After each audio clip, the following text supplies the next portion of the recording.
Que a paz e a graça da parte de Deus repouse sobre cada um dos meus queridos e amados irmãos. Estamos avançando nesse estudo morfológico sobre o livro do Apocalipse. E agora vamos estudar juntos o segundo volume, que nós também podemos chamar de o segundo capítulo do mesmo, e vamos extrair as preciosas lições que o Espírito de Deus tem para nos revelar na sequência de nosso estudo escatológico. Meus amados e queridos irmãos, anjo nas Escrituras Sagradas, conforme a aparição a João, significa mensageiro. Mensageiro. Mensageiro da igreja em Éfeso escreve: isto diz aquele que tem na sua destra as 7 estrelas e que anda no meio dos 7 castiçais, o candeeiro de ouro. E diz mais: conheço as tuas obras e o teu trabalho e a tua perseverança.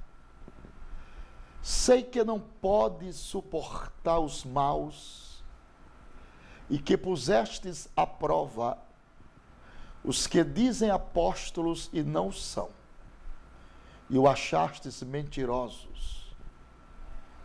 E tens perseverança, e por amor do meu nome sofrestes, e não desfalecestes. Tenho, porém, contra ti que deixastes o teu primeiro amor. Lembra-te, pois, de onde caístes, e arrepende-te, e pratica as obras, e senão, brevemente virei a ti, removerei do teu lugar o teu candeeiro.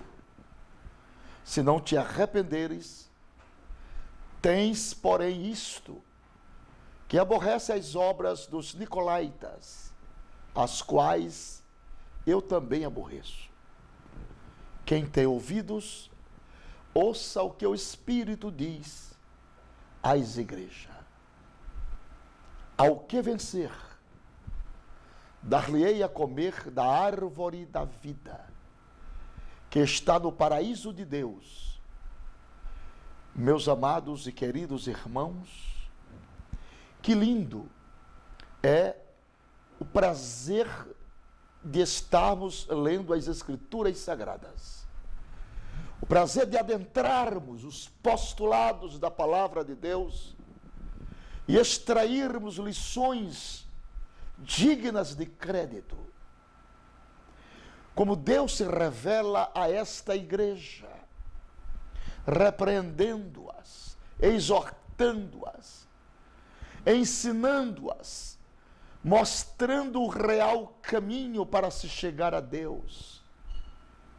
Esta igreja é exortada, é também repreendida, a aborrecer as obras das trevas, as obras infrutíferas, aborrecer a sanha do pecado e viver uma vida pautada nos ensinamentos nobres da palavra de Deus.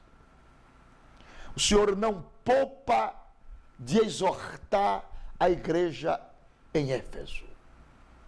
O Senhor não poupa de repreender também, porque se faz necessário. Assim é em nossos dias. Como está escrito: eu repreendo e castigo a todos quanto amo.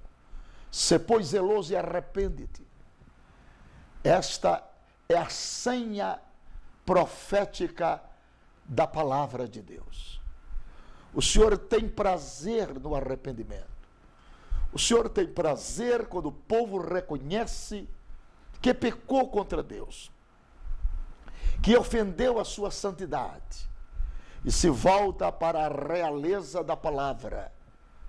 Aí recebe a bênção do Senhor, recebe o perdão, o Senhor devolve os dons, as aptidões que se fazem necessária para a feitura da obra de Deus na terra.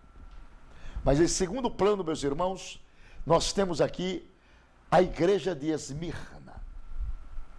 É a igreja que sofre perseguições por causa do seu zelo pela obra de Deus.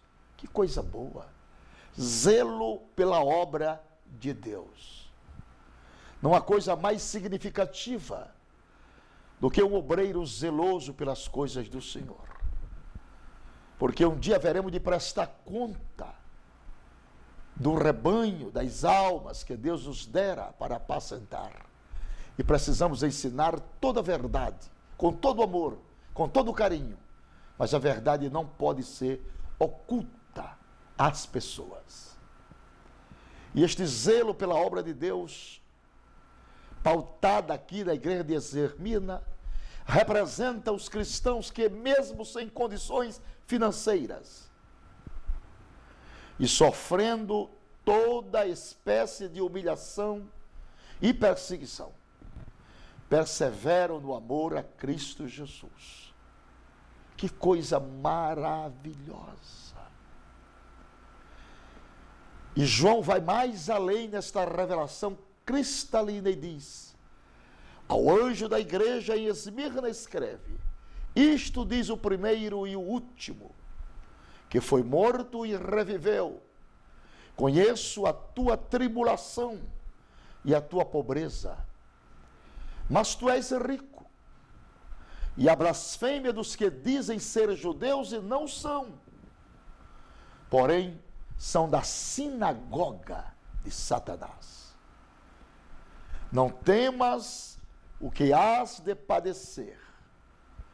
Eis que o diabo está para lançar algum de vós na prisão, para que sejais provados, e tereis uma tribulação de 10 dias. Sê fiel até a morte, e dar-te-ei a coroa da vida. Quem tem ouvidos, ouça o que o Espírito diz às igrejas. O que vencer, de modo algum sofrerá o dano da segunda morte. Queridos irmãos, que admirável palavra. A segunda morte. A morte que não existe solução para ela. A Bíblia ensina-nos a respeito de 3 variedades de morte: a morte física, a morte espiritual e a morte eterna. A Bíblia Sagrada aponta a solução para 2 mortes: a morte física e a morte espiritual. Solução para a morte física: ressurreição física, exemplo Lázaro, filho da viúva de Naim, etc. Solução para a morte espiritual: ressurreição espiritual, exemplo o filho pródigo. Mas não existe solução para a morte eterna. É também chamada de segunda morte. Bem-aventurado aqueles que têm parte na primeira ressurreição. Há 2 ressurreições: a ressurreição da vida, chamado bem-aventurada ressurreição, e a ressurreição da vergonha e do nojo eterno. Bem-aventurado, diz a Bíblia, os que têm parte na primeira ressurreição. Espero que meu amado irmão, meu querido ouvinte, tenha parte na primeira ressurreição. Agora temos em terceiro lugar a igreja em Pérgamo. Ela é caracterizada como a igreja mundana, que se conforma com a presente situação da humanidade, que não se incomoda nem um pouco com o avanço da iniquidade e com o progresso da decadência moral e espiritual.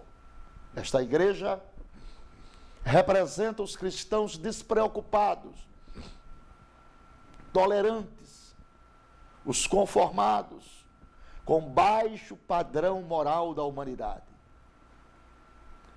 É também a igreja envolvida com a política suja, que almeja o reino terreno e que faz alianças com as organizações anticristãs, almejando duas coisas: status e poder. Ao anjo da igreja que está em Pérgamo, escreve: isto diz aquele que tem a espada aguda de 2 gumes. Sei onde habitas, e que está o trono de Satanás. Muito duro isso. Mas retens o meu nome e não negastes a minha fé. Mesmo nos dias de Antipas, minha fiel testemunha, o qual foi morto entre vós, onde Satanás habita. Entretanto, nos diz a Bíblia, algumas coisas tenho contra ti, porque tens aí os que seguem a doutrina de Balaão, o qual ensinava a Balaque a lançar tropeços diante dos filhos de Israel, introduzindo-os a comerem das coisas sacrificadas a ídolos, a se prostituírem. Assim tens também algum que de igual modo segue as doutrinas dos nicolaítas. Diz a Bíblia: arrepende-te, pois, ou senão, virei a ti em breve, e contra eles batalharei com a espada da minha boca. Quem tem ouvidos, ouça o que o Espírito diz às igrejas. Ao que vencer, darei do maná escondido, e lhe darei uma pedra branca, e na pedra um nome novo, escrito, o qual ninguém conhece, senão aquele que o recebe. Queridos e amados irmãos, permita nesta hora fazer um comentário a respeito desta igreja. Todas elas são passivas de repreensão, pois segregava dentro do seu quadro apostólico, dentro dos seus conceitos doutrinários, pessoas incompatíveis com a vida cristã, pessoas incompatíveis com a desenvoltura do cristianismo verdadeiro, pessoas que não tinham testemunho real, o testemunho absoluto, pessoas que não tinham comportamento devido para se manter dando aquele testemunho verdadeiro de um cristão que traz o realçamento da presença de Deus, que traz o realce de Cristo, a candura de Cristo. Então esta igreja recebe as repreensões do Senhor sem nenhuma compaixão. Mas o mesmo Senhor que repreende é o Senhor que consola. Ele exorta a igreja a tomar uma posição definida. Ele exorta a igreja a compreender e a reconhecer o seu erro.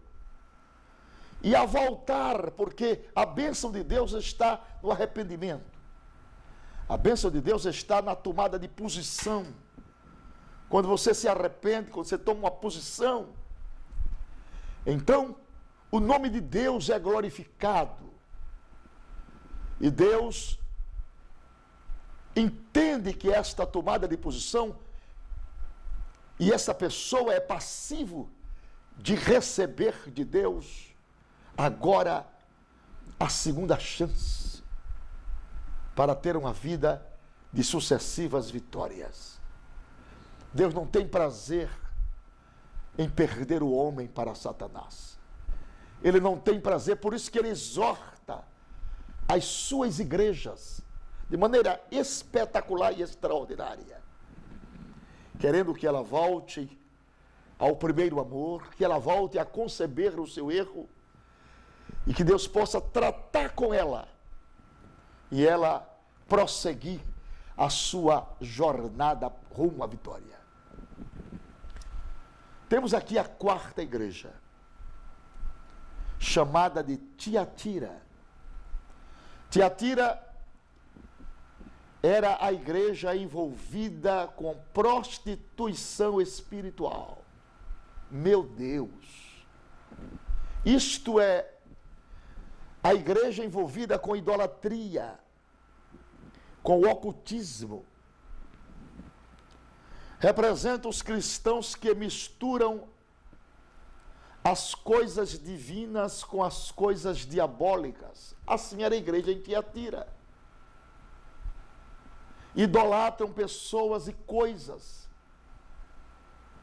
e transformam a fé cristã num caldeirão de superstições e fábulas, mentiras e muitas feitiçarias. E vem a palavra dizendo ao anjo da igreja que está em Tiatira, escreve: isto diz o Filho de Deus, que tem olhos como chama de fogo e os pés semelhantes ao latão reluzente. Conheço as tuas obras e o teu amor e a tua fé e o teu serviço e a tua perseverança. E sei que as tuas últimas obras são mais numerosas que as primeiras. Mas, todavia, tenho contra ti que toleras a Jezabel, que se diz profetiza. Ela ensina e seduz os meus servos a se prostituírem e a comerem das coisas sacrificadas aos ídolos.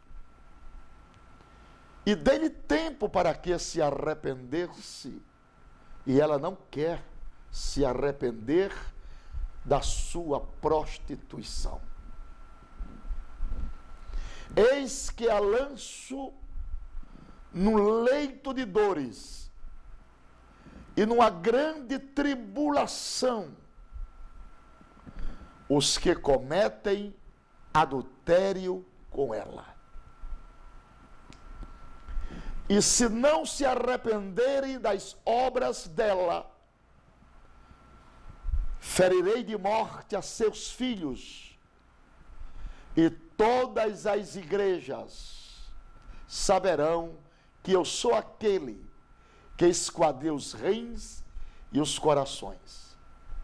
E darei a cada um de vós segundo as suas obras. Digo-vos, porém, a vós, os demais que estão em Tiatira, a todos quantos não têm esta doutrina e não conhecem as chamadas profundezas de Satanás, que outra carga não vos porei, mas o que tendes, retende-o até que eu venha. Glória a Deus. Ao que vencer e ao que guardar as minhas obras até o fim, eu lhe darei autoridade sobre as nações, e com vara de ferro as regerá, quebrando-as do modo como são quebrados os vasos do oleiro. Assim como eu recebi a autoridade de meu Pai, também lhe darei a estrela da manhã. Quem tem ouvidos, ouça o que o Espírito diz às igrejas. Meus irmãos e meus amigos, lhes chamo para mais um comentário a respeito desta igreja em Tiatira. O Senhor convida o povo para o arrependimento. É a doutrina fundamental do cristianismo. Não existe avivamento sem arrependimento. Não existe igreja próspera sem que o povo se arrependa dos seus pecados e caiam com a face no chão para buscar a Deus. A ordem é uma reconciliação com Deus urgente. Todos nós pecamos, fizemos ao que os olhos de Deus parecem mal. É tempo de nos arrependermos, de voltarmos ao primeiro amor, de tomarmos uma decisão real, plena, absoluta, de recomeçarmos uma vida cristã pautada nos ensinamentos apostólicos de grandeza ímpar, de pautarmos a nossa fé em princípios neotestamentários, princípio de ordem e conduta moral, que possamos reaver os nossos conceitos e pisarmos firmes de cabeça erguida, reconhecemos o nosso estado de debilidade e de fraquezas e buscamos em Deus uma renovação constante, uma renovação permanente. A exortação que o Senhor traz à igreja em Tiatira cabe para todas as nossas igrejas do Brasil e do mundo. Este é o ensino. Essa é a espinha dorsal do cristianismo. Jamais haverá aquele pleno avivamento que esperamos se o povo de uma vez por toda não se arrepender dos seus maus caminhos, não zerar a conta com Deus. Todas as pendências da vida precisam ser resolvidas para termos assim o direito de entrarmos na cidade santa pelas portas. Em quinto lugar, meus amados irmãos, aparece a igreja em Sardes. Esta igreja é considerada por Jesus Cristo como uma igreja morta, uma igreja sem vida espiritual, uma igreja sem animação nenhuma, uma igreja sem forças, sem fé.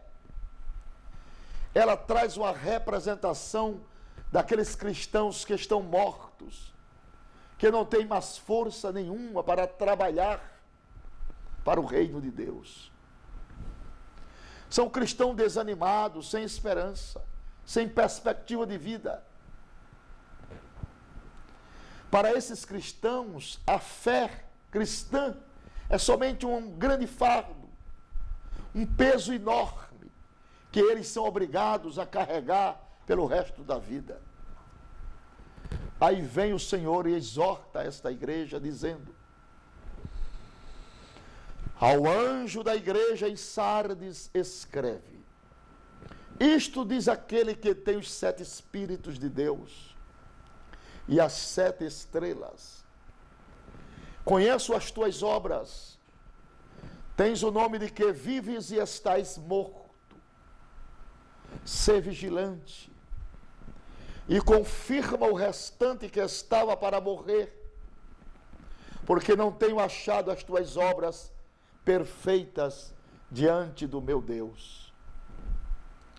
Lembra-te, portanto, do que tens recebido e ouvido, e guarda-o, e arrepende-te, pois se não vigiares, virei como um ladrão, e não saberás a que hora sobre ti virei. Mas também tens em Sardes algumas pessoas que não contaminaram as suas vestes, e comigo andarão vestidas de branco, portanto, são dignas. O que vencer será assim vestido de vestes brancas. De maneira nenhuma riscarei o seu nome do livro da vida. Antes, confessarei o seu nome diante do meu Pai e diante dos seus anjos. Quem tem ouvidos, ouça o que o Espírito diz às igrejas. Outra vez, queridos irmãos, vem a repreensão do Senhor, a exortação do Senhor a esta igreja. O Senhor continua batendo a porta para que as pessoas voltem a ter aquela postura que o cristianismo tanto aspira. Deus está sendo agora glorificado através da obediência da igreja. E todas aquelas igrejas que se enquadram nesse perfil de obediência a Deus, através do arrependimento sincero, recebe a bênção final, a bênção apostólica.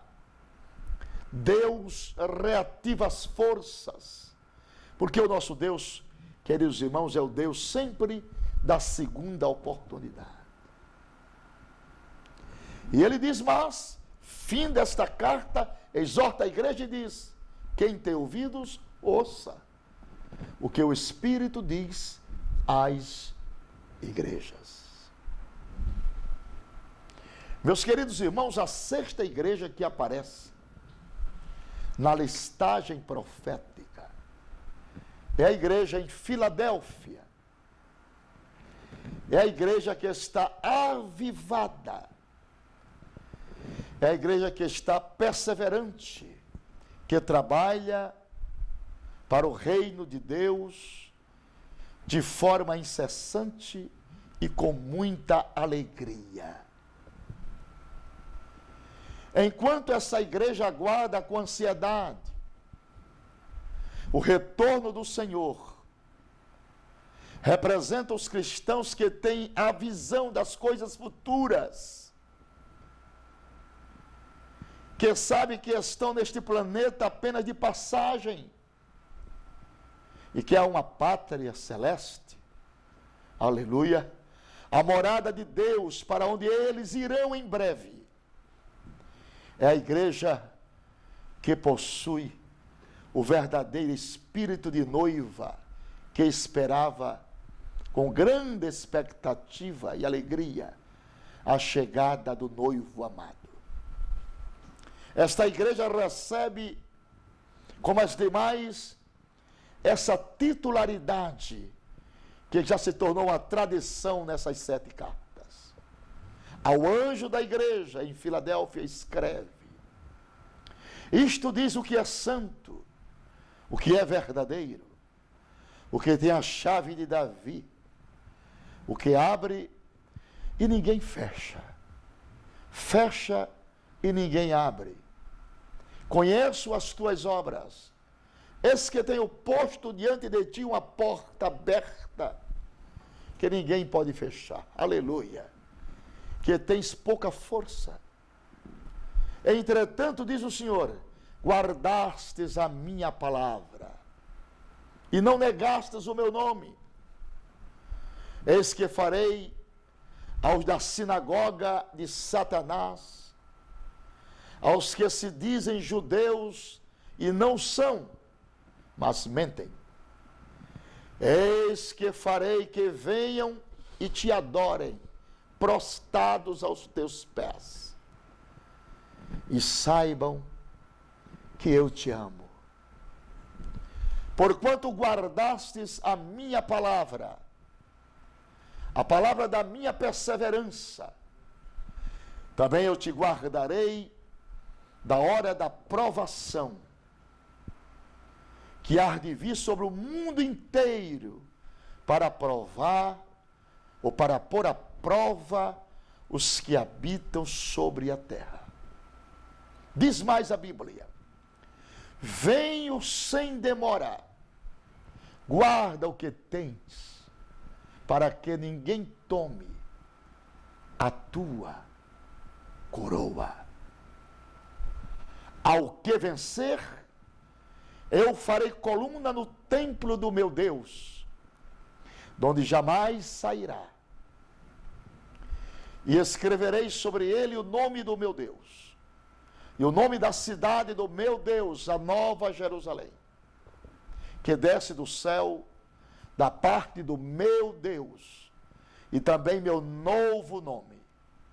Quem tem ouvidos, ouça o que o Espírito diz às igrejas.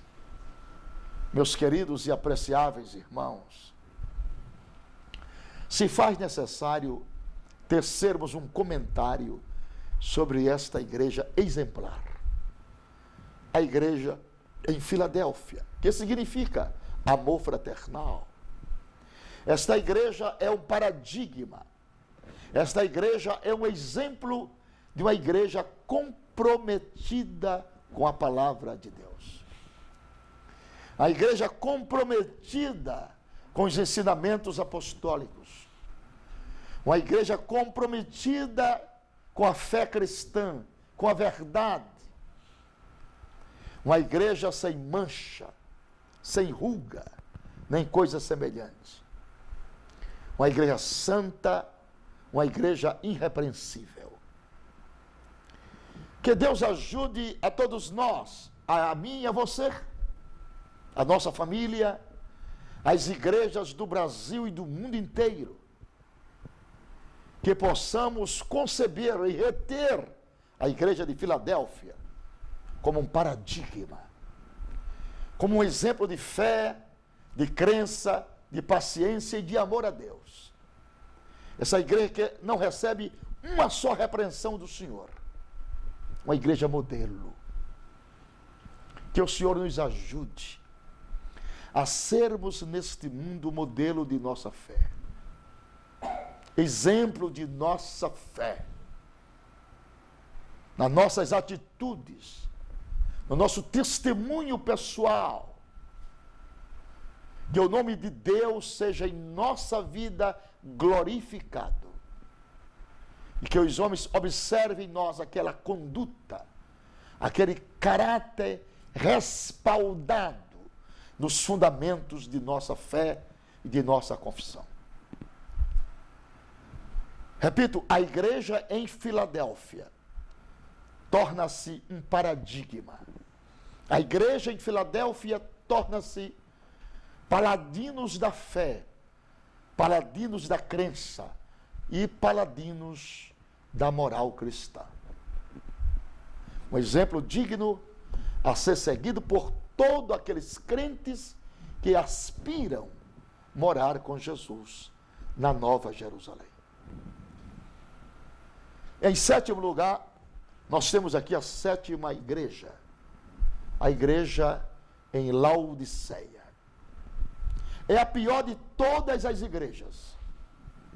É uma igreja morna, é uma igreja materialista, é uma igreja apóstata, desviada dos padrões bíblicos e originais. Esta igreja representa as igrejas que têm muita riqueza material, realiza grandes coisas, mas não possui mais o elemento sobrenatural. Esta igreja, ela não acredita mais nas doutrinas básicas e fundamentais das Escrituras. São os cristãos modernos, que se adaptaram à nova maneira de viver do mundo, que não acreditam mais nem na ressurreição de Cristo, e acham que a Bíblia está cheia de falhas, de invenções humanas, etc, etc.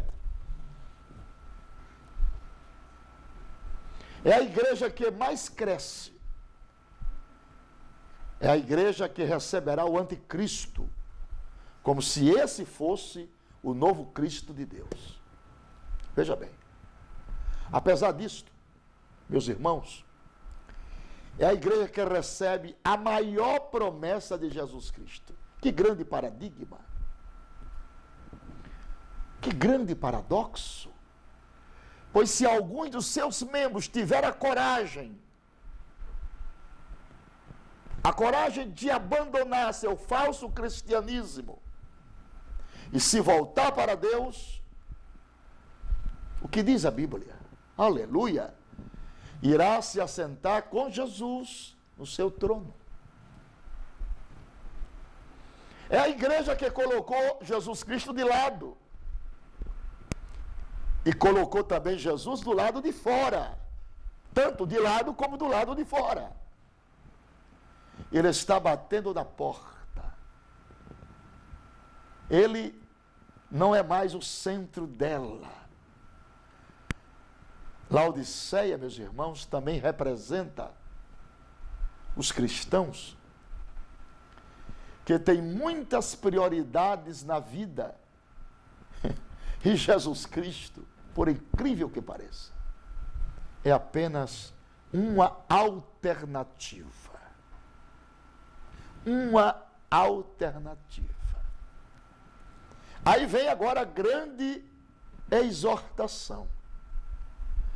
Ao anjo da igreja em Laodiceia escreve, isto diz o Amém, a testemunha fiel e verdadeira. O princípio da criação de Deus. Conheço as tuas obras, que nem és frio nem quente. Oxalá foras frio ou quente, assim, porque és morno e não és quente nem frio, vomitar-te-ei da minha boca. Porquanto, dize, rico sou e estou enriquecido, e de nada tenho falta, e não sabe que és um coitado, um miserável, um cego e nu. E a palavra vai mais na frente e diz, aconselho-te que de mim compres ouro refinado no fogo para que te enriqueças, e vestes branca para que te vistas, e não seja manifesta a vergonha da tua nudez. E para que também compre colírio, a fim de ungires os teus olhos para que vejas. Eu repreendo e castigo a todos quantos amo. Sê, pois, zeloso e arrepende-te. Eis que estou à porta e bato.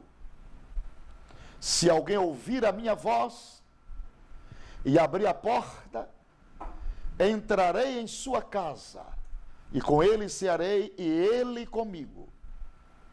Ao que vencer, eu lhe concederei que se assente comigo no meu trono. Quem tem ouvidos, ouça o que o Espírito diz às igrejas. Queridos e amados irmãos, quero que ouça-me com muita atenção. Estamos ou não estamos vivendo este período? O esfriamento do amor, a falta de identidade cristã, ninguém mais sabe quem é quem. As pessoas devagarinho estão perdendo a sua verdadeira identidade cristã. Quando os marcos foram removidos, os paradigmas foram quebrados, todos os postulados da moral foram retrocedidos no tempo, e as pessoas não ostentam mais a bandeira de um cristianismo pautado na moralidade e na respeitabilidade. É o grande período de Laodiceia. É um período difícil. São os momentos de grandes agrúrias que estamos passando na terra. momentos de grandes perplexidade, em que as pessoas não aceitam mais a exortação, como diz a palavra, amontoarão para si doutores segundo as suas próprias concupiscências. Não aceitam a correção de Deus, não procura espelhar a sua vida e norteá-la nos paradigmas e nos postulados da essência veemente dos fundamentos doutrinários apostólicos da fé,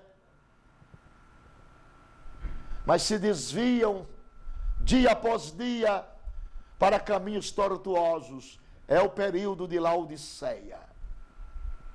Como é difícil apacentar a igreja em nossos dias.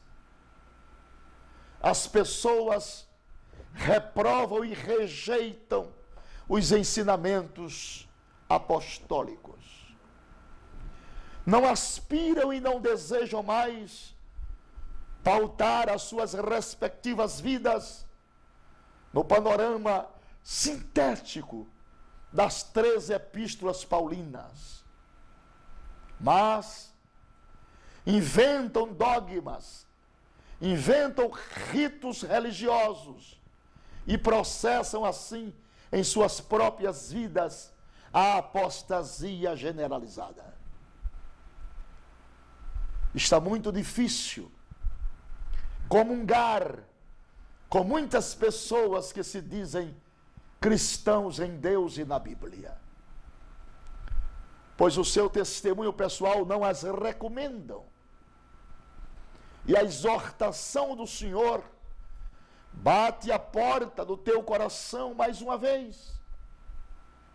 A exortação que traz vida, a exortação que chama ao arrependimento, a exortação que chama ao reconhecimento do erro. Felizes são as pessoas que em tempo hábil reconhece os seus erros, a sua degradação, a sua infelicidade moral e volta a receber o arrependimento para a vida. Meus queridos e amados irmãos, mas sobre toda a volúpia moral e espiritual que vivenciamos em nossos dias, vale a pena permanecer fiel. Vale a pena batalhar pela fé que uma vez foi dada aos santos.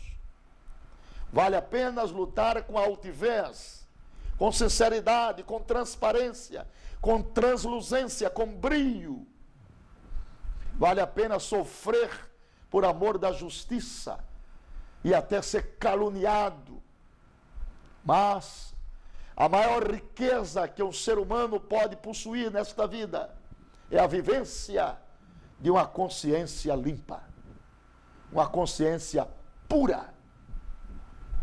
Paulo disse: se a vossa consciência não vos acusa, maior é Deus. Então, de tal forma que eu exorto-vos no Senhor este dia, esta manhã, quem sabe para você que ligou agora essa sessão de estudos bíblicos, manhã, tarde, noite, a hora que você achar por bem, a exortação do Senhor é que venhamos a despertar para termos uma vivência cristã digna do santo e precioso Evangelho. Este Evangelho que é vida, este Evangelho que é uma bússola para aqueles que estão no mar alto, este Evangelho que é o tirocínio real da nossa vivência cristã, este Evangelho que norteia a nossa fé até sermos transladados às mansões eternas. Por conseguinte, Laodiceia aparece aqui no páreo como exemplo, não como referencial, mas como exemplo. Porque nós aprendemos com os nossos erros e com os erros do próximo. Feliz é o homem que, quando repreendido pelo Senhor, não endurece a sua cerviz. Portanto, meus amados irmãos, nós vamos agora adentrarmos de leve a uma reunião no Estado Maior das Forças dos Exércitos Celestial. Esse exército que se mobiliza para a guerra, para esta guerra expressiva que, glória a Deus, acabará com a volta de Cristo Jesus neste cenário glorioso de fé e esperança. Esta guerra, porque a vida espiritual é uma batalha, é uma guerra travada 24 horas. Eu quero lhes informar que esta guerra que João viu no capítulo 4, capítulo 5, essa é uma reunião que acontece em algum lugar no céu e nela há um destaque especial. Esse destaque é dado ao Cordeiro de Deus, possuidor de 7 chifres, de 7 olhos, de 7 espíritos. Os seus 7 chifres nos mostra que ele tem todo o poder no céu e na terra. Os seus 7 chifres fala também da sua onipotência. Os seus 7 olhos revela que ele sabe de todas as coisas. Isto aí fala da sua onisciência. E os seus 7 espíritos indicam que ele está em todos os lugares ao mesmo tempo. Isso aí, obviamente, fala da sua onipresença. Deus revelou, meus caros irmãos, para o profeta Isaías, o significado dos 7 espíritos que estão sobre o Cordeiro de Deus, sobre Jesus Cristo. Primeiro, ele chama de Espírito do Senhor. Segundo, ele chama de Espírito de sabedoria. Terceiro, ele chama de Espírito de inteligência. Quarto, ele chama de Espírito de conselho. Quinto, ele chama de Espírito de fortaleza. Sexto, ele chama de Espírito de conhecimento. E em 7º lugar, ele chama de Espírito de temor do Senhor. Isaías capítulo 11, em versículo 2. Meus irmãos, o profeta do Apocalipse não teve apenas uma visão distante. Ele foi levado até o céu e viu de perto a grandiosa cena que está descrita nestes capítulos em eminência. No Apocalipse capítulo 4, João diz: depois destas coisas, aleluia, olhei e eis que estava uma porta aberta no céu, e a primeira voz que ouvira, voz como de trombeta, falando comigo, disse: sobe aqui e mostrar-te-ei as coisas que depois desta deve acontecer. Meus queridos e amados irmãos, João foi levado ao céu antes da tempestade de Deus sobre a terra. Isto é também uma profecia revelando que os cristãos serão levados para a pátria celeste antes dos juízos do Apocalipse. Está escrito: imediatamente fui arrebatado em espírito, e eis que o trono, aleluia, estava posto no céu, e um assentado sobre o trono, E aquele que estava sentado era, na aparência, semelhante a uma pedra de jaspe e sárdio, ou sardônica. E havia ao redor do trono, glória ao nome de Cristo, um arco-íris, semelhante na aparência de esmeralda. João tenta descrever o indescritível. Havia também ao redor do trono 24 tronos, e sobre os tronos via sentado 24 anciãos, todos vestidos de branco, que tinham nas suas cabeças coroas de ouro.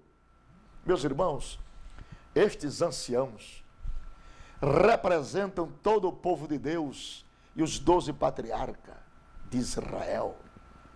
Mas os 12 discípulos, que são príncipes da igreja cristã, glória a Deus. E a Bíblia diz mais: e do trono de Deus saíam relâmpagos, aleluia, e vozes, e trovões, e diante do trono ardiam 7 lâmpadas de fogo, as quais são os 7 Espíritos de Deus. Também havia diante do trono, como que um mar de vidro, semelhante ao cristal. E ao redor do trono, um ao meio de cada lado, glória a Deus, 4 seres viventes, cheios de olhos, por diante e por detrás. Estes 4 seres viventes são muito misteriosos, representam a glória de Deus e também o caráter de Cristo. E diz a Bíblia que o primeiro ser era semelhante a um leão, e o segundo ser era semelhante a um touro, e tinha o terceiro ser o rosto como de um homem, e o quarto ser era semelhante a uma águia voando. A palavra semelhante nas profecias não tem o sentido de igual, mas de parecido. João tenta descrever o indescritível, o máximo. E o máximo que ele consegue dizer, parecia-se com os 4 seres viventes. Tinham cada um 6 asas, e ao redor e por dentro estavam cheios de olhos, visão da onisciência. E exclusivamente a Trindade Santa tem esse poder. E não tem descanso nem de noite, dizendo: Santo, Santo, Santo é o Senhor Deus Todo-Poderoso, aquele que era, aquele que é e aquele que há de vir. Com esses 4 seres viventes, refletem o quê? O que pode refletir esses 4 seres viventes? Reflete a vida de Jesus? A história de Jesus foi contada por 4 escritores: Marcos, Mateus, melhor dizendo, Mateus, Marcos, Lucas e João. Cada um procura apresentar Jesus como Salvador do mundo, porém, com ênfase em alguma característica especial. Mateus enfatiza que Jesus é o Rei. Marcos mostra Jesus como servo perfeito. Lucas representa Jesus como o homem perfeito. E João mostra Jesus como Deus. Dos 4, este é o evangelho mais importante. Vemos assim que até mesmo na ordem dos animais misteriosos coincide com a ordem dos 4 evangelistas. O leão é conhecido como o rei dos animais. Aqui no Apocalipse e em Ezequiel representa Jesus como o rei dos reis. Na verdade, Jesus Cristo é chamado no Apocalipse de leão da tribo de Judá. O segundo animal era um touro, um bezerro. Conforme outra tradução, Isto ilustra perfeitamente a figura de Jesus como servo perfeito. O Evangelho de Marcos mostra Jesus como o boi, o animal rico, criado para servir a humanidade. E isto mostra Jesus Cristo como força, poder, na sua carne, no seu chifre, no seu serviço pesado e até no esterco. Demonstra o poder imperativo de Jesus. O terceiro animal mostra Jesus como o homem perfeito, do Evangelho de Lucas. E o quarto animal, a águia voando, outra figura perfeita, pois a águia, além de ser a rainha das aves, simboliza no Antigo Testamento o Deus de Israel. Além do mais, a águia lembra o céu, representa Jesus como Deus, conforme é apresentado no Evangelho de João. Meus queridos e amados irmãos, eu chamo a atenção agora para nós entendermos que esses 4 seres viventes que estavam diante do trono de Deus,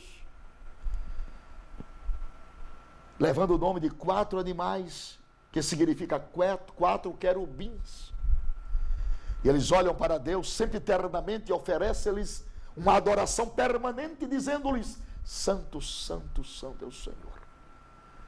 E a Bíblia também mostra que os 24 tronos, ocupados por 24 anciãos, representantes da igreja do Velho e Novo Testamento, tendo eles coroa nas cabeças, deita no trono e diz: Aleluia, aleluia, digno é o Cordeiro que foi morto, mas está vivo para sempre. Sempre que os seres viventes davam glória e honra a Deus, dava ação de graça ao que estava sentado sobre o trono, ao que vive pelos séculos dos séculos. É exatamente isso. Os 24 anciãos prostram-se diante do que estava assentado sobre o trono e adoravam ao que vive pelos séculos dos séculos, e lançava suas coroas diante do trono, dizendo: Digno és, Senhor nosso e Deus nosso, de receber a glória, a honra e o poder, porque tu criaste todas as coisas e por tua vontade existiram e foram criadas. Deus em Cristo abençoe a todos os irmãos, a todas as famílias, e que todas agora sejam envolvidas nesse poder que eu estou sentindo aqui, dessa presença de Deus, que tanto bem faz às nossas almas. Amém e amém, Jesus.